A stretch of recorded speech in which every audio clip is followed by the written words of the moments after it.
After more than a year in early access, Hades 2 finally launched in 1.0 last September for PC, Nintendo Switch, and Switch 2. Because the game was available for so long before 1.0, there's been plenty added to it that wasn't in the original build of Hades 2, and plenty more that's been added following the 1.0 launch. If you haven't taken a look at Hades 2 since its early access days, there's plenty for you to catch up on. Here's everything you need to know about what's been added to Hades 2 since its initial 2024 soft launch. As is the case with most games that launch in early access, there have been a lot of changes made to the overall balance of Hades 2, as well as general gameplay changes and improvements. Things like Melinoe's dash have been tinkered with to allow you to move across the battlefield more fluidly. Changes have been made to the way Melinoe's weapons work by adding buffs and nerfs to their various abilities to fine-tune the difficulty of the game while improving the overall feel of the weapons. Additionally, new aspects for each weapon were added, expanding Melinoe's arsenal and creating deadly new options for you to choose from. The final weapon, the Black Coat, was added in the third early access patch as well, rounding out the 6 nocturnal arms that Melinoe can wield. Supergiant Games has made plenty of changes to the various boons, most notably from returning God Ares, and blessings you can acquire during your runs. There are too many changes to the overall game to list here, since it's been receiving meaningful updates for over a year. However, if you want a full breakdown of all the changes made to the game, you can find the full list on Hades 2's Steam page. One of the biggest additions to Hades 2 since it launched is the surface region. Instead of simply heading down to the halls of Hades to confront Kronos, Melinoe has the option to trek upwards to the House of the Gods and fight off the monstrosities that are waging war on Olympus. The original early access release included the first 2 levels of the surface region, Ephyra and the Rift of Thessaly. The Olympic update in October 2024 added Mount Olympus, and the summit was added to the Warsong update in February 2025, completing the surface route. Altogether, the surface path was a huge expansion of the game that essentially doubled its size compared to the first game, while adding countless new character interactions and events that weren't found in the initial early access build of Hades 2.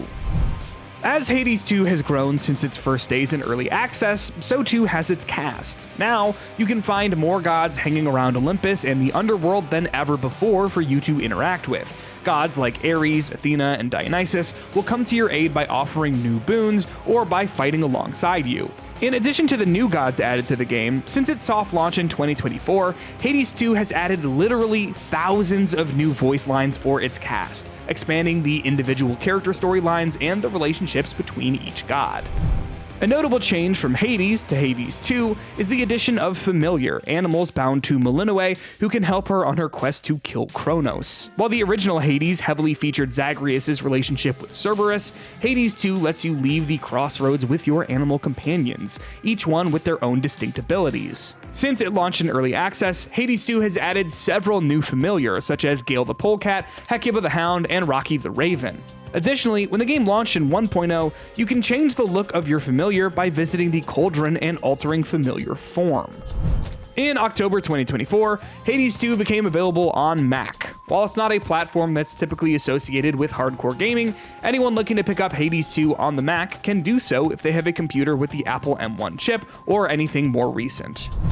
This video is not going to spoil the true ending of Hades 2. However, the 1.0 version of the game left a little to be desired when achieving its true ending.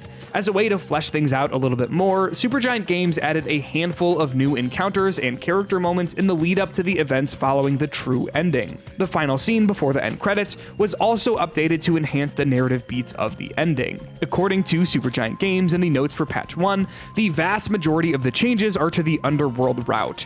The surface route is mostly unchanged. The epilogue is also unchanged. This means that if you walked away from Hades 2 wanting a little bit more out of its story, it might not be a bad idea to do a few more runs in the underworld path and take care of Kronos to see what else Supergiant Games has in store for Melinoe.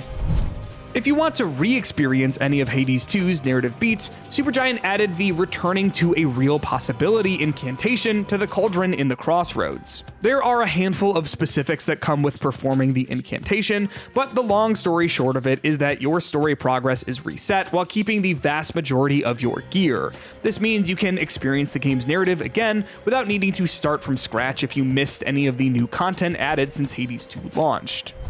Following patch 1 for Hades 2, many of the decorative items you can purchase in the Crossroads have been listed at a reduced price. This tweak doesn't change a whole lot for the overall experience of Hades 2, however, it does mean that you don't have to shell out all of your kudos if you're looking to change up the vibe of the Crossroads in between runs. If you've already spent kudos on cosmetics, don't worry. If you've downloaded patch 1, which dropped in October, you'll have already been paid back for what you would have saved. So that's everything you need to know about what's been added to Hades 2 since it launched in early access and its 1.0 version. The game isn't expected to get a whole lot of new content post-launch, however, with the changes that Supergiant Games has made to the game in the months following its full release, it's clear that Hades 2 is still getting plenty of support from the studio.